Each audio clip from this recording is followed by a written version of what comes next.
Hello, welcome back to my cave of horrors. It's not that horrible, I think it's quite nice actually. Look, I've got fairy lights. These fairy lights, genuinely, every single time I try to film, they are terrible. We have to replace the batteries, swap them out. The other night I woke up and they just snapped in half. Fairy lights aren't supposed to do that.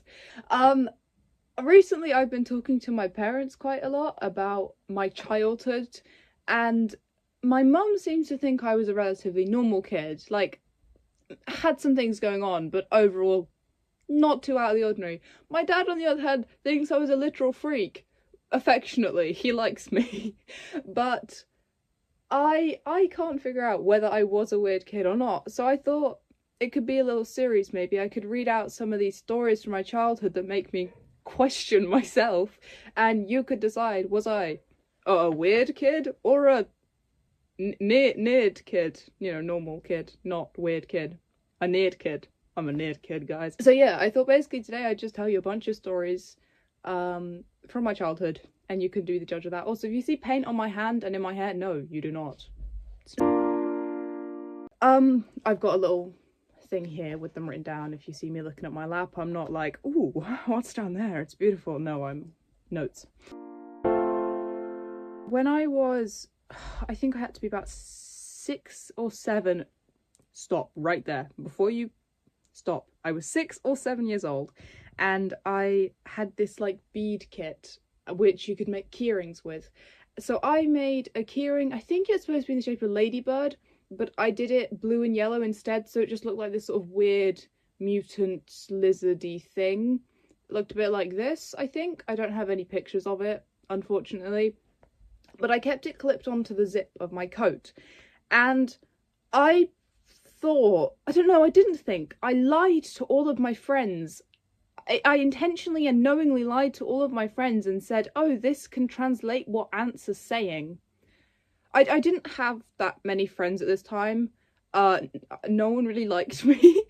But there was one person who I sat next to in class, and he would always get kicked out of stuff because he'd get really angry or something, which fair enough, buddy, fair enough. And we would hang out every so often at break, and the only reason why he liked me was because of my ant language translating keyring. So we used to crouch on the ground, hold out the keyring, and like lean in, and we'd listen in to what the ants were saying. It's like, the ants can't be saying many important things, or maybe they were whispering about the future and the inevitable doomsday and collapse of our people. They were like, listen, you 7-year-old child, listen, you're the only one who can save the world. No, why are you squishing me? I think that was the ant's perspective on everything. But yeah, ant translating keyring, weird, not weird. I had an overactive imagination as well, which probably explained a lot of this. Table doctors. I was severely bullied as a child, and when I was 8, I got sat next to one of my worst bullies in class.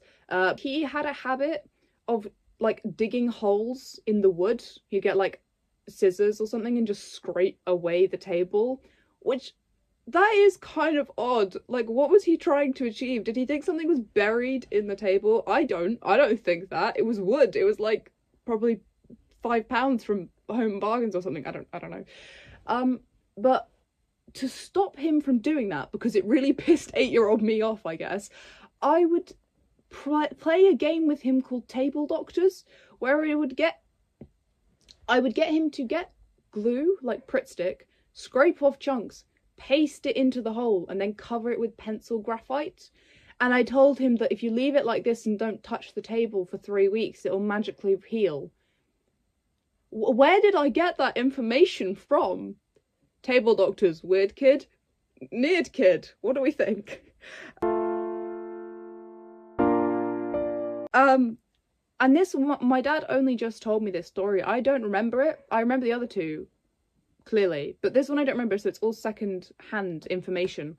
Apparently at the park I was obsessed with the slides.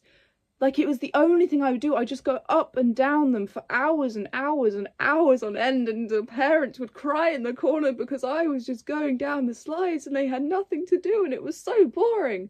But even if there were multiple slides to go down, I'd always go down the same one. I mean, like, at least I knew what I liked, I guess. Slides, weird kid, nerd kid. And then I have one more for today, I think. I've got genuinely pages upon pages of this, but one more for today. I had imaginary friends, not imaginary friends, imaginary pets as kids, as a kid. Like, I had hundreds of imaginary pets, and I would pretend that I was breeding them and selling them, and I was making money. That's a story for another day. That's a whole other can of worms, though. But I would sneak downstairs every day and steal dried macaroni from the pasta jar and leave it out in little bowls on the floor of my room for my imaginary pets, and also for my plushies. And I would make my friends eat it. I would make my friends pretend to be dogs and eat it. I feel like that one undeniably is very strange. Yeah, that's all I've got for today. Oh, also, has anyone else noticed there's been loads of these tiny little black flies flying around? I think, like, they must have laid their eggs in the soil, but I changed my plants recently. They've been buzzing around constantly. They're so annoying. I woke up with one of them in my eye the other day. Fly ran over. But yeah, that's all I've got for today. Conclusion of that one, do we think I was strange, or was I actually quite normal and just an imaginative child? I don't know. Let me know down below. Okay, bye. See you next week.